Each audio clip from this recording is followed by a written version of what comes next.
नमो भगवते वासुदेवाय। जय जगन्नाथ दर्शक बंधु, आसतु जानिबा आम भिडियो रे प्रथमे धूप देवे ना दीप देवे। किछि दर्शक प्रश्न करथिले आम जितेबाला पूजा करिथाउ प्रथमे ठाकुर को दीप समर्पण करबा उचित ना धूप समर्पण करबा उचित एवं केतोटी धूप देबा उचित केतोटी दीप देबा उचित से संपर्क में आज आसतु विशेष भाव आलोचना करबा।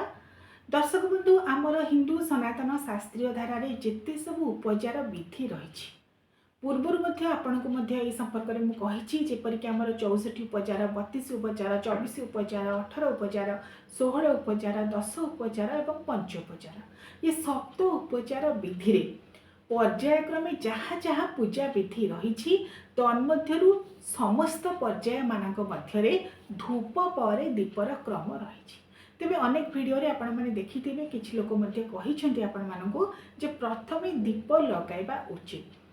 काहेकि दीप लगाइबा उचित बा एटा उचित नुहे, प्रकृत रे विधि यार कोन नियम यार कोन, केउ दीप आगे लगाइबा उचित एवं केउ दीप लगाइबा उचित नुहे, प्रकृत रे ए संपर्क रे कोन नियम रहिछि, शास्त्र ए संपर्क रे कोन कहे से संपर्क रे मध्ये आज आसंतु विशद भाव में आलोचना करिबा।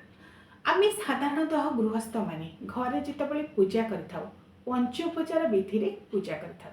पंचोपचार माने गंध पुष्प धूप दीप एवं नैवेद्य। यह हेउची पंचोपचार विधि रो क्रम बा पर्याय क्रम बोली आपण माने कहि परिबे। गंध अर्थात चंदन आमे देवी और देवता को जितेबाला स्नान कराइथाउ पितल मूर्ति जदि रखि थाउ तांकर मार्जना करा जाय ता पूर्वरु एवं जदि चित्रपट रखि थाउ तांकु गंगा जल छिंची स्नान करा जाय। स्नान कराइबा परे सर्वप्रथम विधि हेउची तांकु गंध देबा चंदन देबा। काहेकि नियम रही ना गंध बा चंदन देबा द्वारा तांकर श्रीअंगरे गोटे शीतलता प्रदान करिबा ता सहित सेही सुबासरे से मध्य संतुष्ट होइताती बोली विश्वास करा जाय।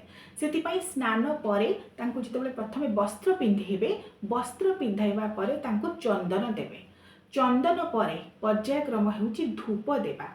धूपरे दुईटी विधि रही गोटे हूँ आपणकर धूपकाठी बा अगरबत्ती बोली जहाँ आम कहीता ताकू देवे एवं झुणा मध्य चाहिए यही समय दे पारे।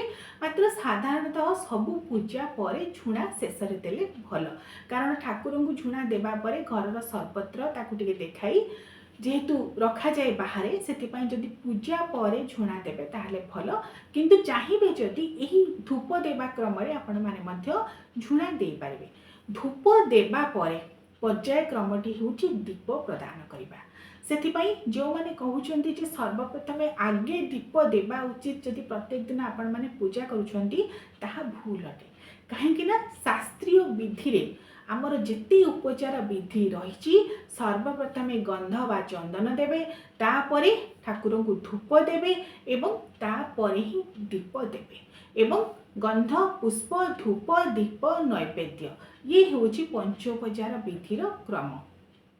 मात्र केउ समय रे आपण माने दीप आगे देवे जदि आपण कर्मसाखी दीपटीए जालुछंती कोनोसी विशेष पूजा कोनोसी स्वतंत्र पूजा कोनोसी यज्ञानुष्ठान मानकरे आपण विशेष भाव में पूजार आयोजन करुछंती किंबा आमर माणबसा गुरुवार ठारू आरंभ करी जन्माष्टमी श्रीराम नवमी नृसिंह चतुर्दशी विशेष पूजा मानकरे आमे जितेबाला उषाव्रत करिथाउ उपवास करिथाउ स्वतंत्र भाव में ठाकुरंकर अभिषेक करिथाउ पूजा करिथाउ से समय रे कोन करा जाय ना सर्वप्रथम ठाकुरन को निद्रारू उठाइबा परे कर्मसाखी दीपटीए जाई समस्त विधि कर्म करा जाए। ये स्वतंत्र पूजा मानकरे करा जाए, कारण कर्मसाखी दीप अलगा एवं उपचार पूजा क्रम रे जितेबाला आपण माने दीप देउछंती ताहा अलगा।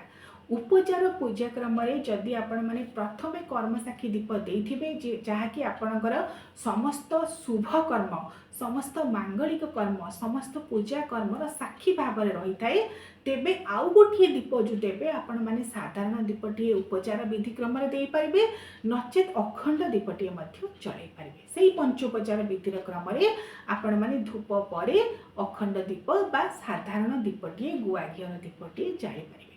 तेणु जदि मनरे प्रश्न उठे जे प्रथमे आमे धूप देबा ना दीप देबा, मन रखिबे साधारण भाव में प्रत्येक दिन जदि आपण माने ठाकुर पूजा करूछंती पंचोपचार विधि क्रम ही आपण माने धूप पर दीप देबे।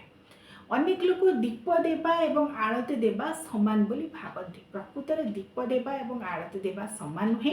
दीप जितेबाला समर्पण करा जाए अग्नि को स्मरण करी दीप लगाइबा परे दीप को बसिकी समर्पण करा जाए, ठाकुर को देखा जाए बसिकी देखा जाए। मात्र आरती जितेबाला प्रदान करा जाए सेतेबाला साधारणतः ठिया होइकी आरती करा जाए, ठिया होइकी आरती दिया जाए, ठिया होइकी झुणा दिया जाए। तेणु दीप देवा एवं आरती देवा सामान नुहे। तेणु प्रत्येक दिन जितेबाला ठाकुर पूजा करुछंती धूप देवा परे दीप देवे। मात्र विशेष पूजा मानकरे बा आपण माने जो दिन चाहूचंती मध्य मु ठाकुर को विशेष भाव पूजा करी भल भल दिन मानकरे आपण माने कौन करेंगे ना ठाकुर को स्नान कराइबा परे तांको गंध पुष्प देवा परे गोटे कर्मसाखी दीपटे जाइबे एवं उपचार पूजा क्रम आउ गोटे दीप जदि दबाक चाहूचंती गुआ घीरे अखंड दीपटे जाई पारिबे, नचेत उपचार पूजा क्रम दीपटे जाई पारिबे। एबे आसंतु जानिबा दीप आमे केतोटी जाइबा उचित। साधारणतः दर्शक बंधु मु अनेक समय आपण मानकु कहिछि आमे जितेबाला आमर शास्त्रीय धारा को सम्मान दौचे साधारणतः अजुग्म संख्याक्रम को विशेष भाव में गुरुत्व दि जाए। तेणु मन रखिए जितेबाला आपण मैंने प्रत्येक दिन पूजा करुँच गोटे गुआ घीर दीप जाइबा ही सदा सर्वदा शुभंकर, एक ब्रह्म द्वितीय नास्ति। तेणु गोटे दीप जाइबा शुभंकर, कल्याणप्रद, मंगलकर। एवं जदि तार क्रम संख्या जाना चाहते अजुग्म संख्या क्रम 1 3 5 7 9 यही क्रम आपण मैंने दीप जाई पारिबे। विशेष उत्सव मानकरे अभिषेक पर्व मानकरे 108 दीप कई लोक जाई थांती, मात्र ता मंदिर मानकरे साधारणतः जला जाए। तेणु घरे विशेष दिन मानकरे आपण माने चाहिए अजुग्म संख्या क्रम जाई पारिबे। एवं प्रत्येक दिन जदि दीप जालुछंती गोटे गुआ घीर दीप ठाकुर पाखरे जालिबे। तेलर दीप जो मैंने जाइबा चाहूँगी जदि किसी मानसिक पूजा करने को चाहूँगी ग्रह मान उद्देश्य ग्रह रिष्ट शांति से माने तेलर दीप जाइबे। मात्र देव कार्य देव पूजा समय सदा सर्वदा घृतर दीपं घीर दीपटे ही जाइबे। एवं धूपकाठी केतोटी जाइबे। किछि दर्शक प्रश्न करथिले आमे जेतेबेले पूजा करूछु धूपकाठी केतोटी जाइबा। जेपरी दर्शक बंधु आम दीप जाइबा बेले अजुग्म संख्याक्रम को गुरुत्व देता से धूप जाइला बेले अजुग्म संख्याक्रम को गुरुत्व दि जाए। तेणु मन रखिए प्रत्येक दिन ठाकुर पूजा करने समय 3टी धूपकाठी ही जाइबे। 3 संख्याटी ब्रह्मा विष्णु महेश्वरंकर प्रतीक, 3 संख्याटी मध्य माँ सरस्वती माँ लक्ष्मी माँ कालींकर प्रतीक। सत्व रज तम ये 3 गुणर अधिकारी जे होचंदी से परम ब्रह्म परमात्मा परमेश्वर यही 3 गुण को मनुष्य मध्य सृष्टि कराइछंती। त्रिविध पाप मध्य से नाश करती। त्रिविध ताप जहाँ रही मनुष्यर आदि भौतिक आदि दैविक आध्यात्मिक ये त्रिताप मध्य नष्ट हो जाए।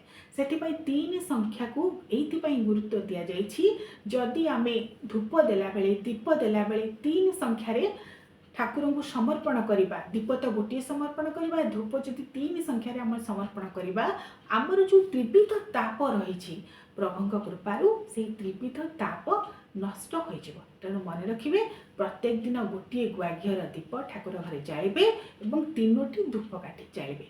धूप और दीप को केबे भी तले रखिए ना, ताको आस्थान देकी रखिए। किछि विशेष नियम को मानिकी जदि आपण माने ठाकुर पूजा करेंगे ठाकुर संतुष्ट होगा सहित ताहा आपण कल्याणकर। समस्त को अनेक अनेक शुभेच्छा और अभिनंदन। ओम नमो भगवते वासुदेव।